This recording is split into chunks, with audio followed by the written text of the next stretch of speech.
ત્યારે દરેક ગામડે શહેરમાં અને વિદેશમાં પણ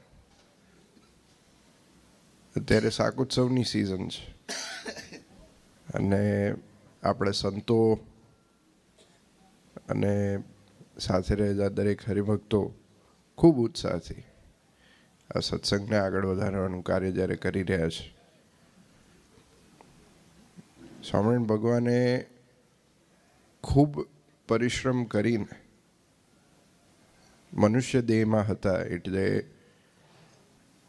જે નિયમો આપણા પર લાગુ થાય એ નિયમો મનુષ્ય શરીરના કારણે ભગવાન પર લાગુ થતા, અને ભગવાને આપણને એ રસ્તો દેખાડ્યો છે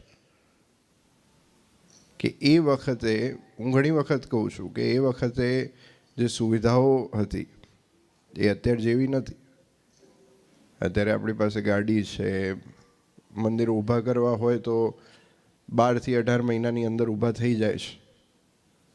એ વખતે એ જ્યારે ટેકનોલોજી ના બરાબર હતી, એવા સમયમાં ભગવાને 9 મંદિરની સ્થાપના કરી, અને એ 9 મંદિરથી આપણને એક એક્ઝામ્પલ આપ્યું છે કે જ્યારે કંઈ ના હોવા છતાંય આટલું ઊભું થઈ શકતું હોય, તો જ્યારે આપણને આટલું મોટું માળખું તૈયાર કરીને આપણા વડવાઓએ આપ્યું છે, તો આપણે શું ના કરી શકીએ.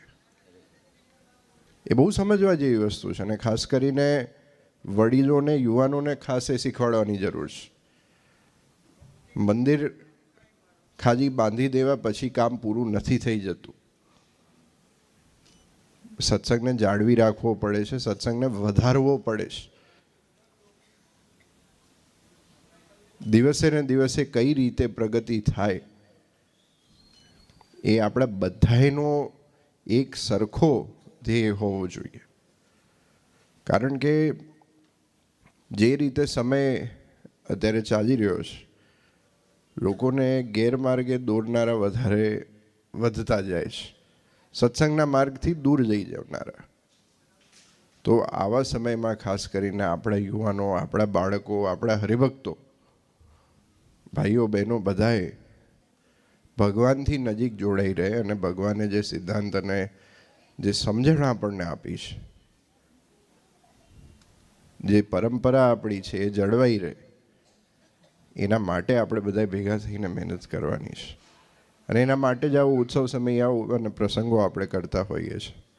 અને એમાંનો એક આપણો જે શાકોત્સવ આવી રહ્યો છે, સમસ્ત અમદાવાદ દેશનો 28 જાન્યુઆરીએ 2024, એ લગભગ ગણતરીના દિવસો જ બાકી રહ્યા છે, અને એમાં ખૂબ હરિભક્તોનો દેશથી અને વિદેશથી ખૂબ ઉત્સાહ છે, અને ઘણી મોટી સંખ્યામાં જ્યારે હરિભક્તો એ શાકોત્સવ માટે ઉપસ્થિત રહેવાના છે, ત્યારે મોટેરા ગામના અને આજુબાજુના દરેક ગામના હરિભક્તોને જરૂરથી એમાં જે પણ નાની મોટી સેવા આપ કરી શકતા હો, આવવાનું તો છે જ, કારણ કે આપણા ઘર આંગણેનો પ્રસંગ છે, પણ જે પણ નાની મોટી સેવા આ શાકોત્સવમાં આપ કરી શકતા હો એ જરૂરથી કરજો.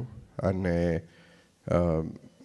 સમય સાંજે 4 વાગ્યાથી છે શાકોત્સવનો, અને જમણવાર પછી એ રાત્રિ કાર્યક્રમ છે, એટલે એની ખાસ આ બધાએ નોંધ લેજો. એમ તો ડિટેલ્સ આપ બધાને એના આમંત્રણ પત્રિકા થ્રુ પહોંચી જશે, પણ જરૂરથી આ બધાએ એ શાકોત્સવનો લાભ લેજો, અને વધુને વધુ એ લોકો એ શાકોત્સવમાં જોડાય એવી પ્રેરણા જરૂરથી આપ બધાએ કરજો. અંતે ભગવાન આપ બધાનું ખૂબ રૂડું કરે, ખૂબ મંગળ કરે, એ જ આજના દિવસે નારાયણ દેવના ચરણોમાં પ્રાર્થના.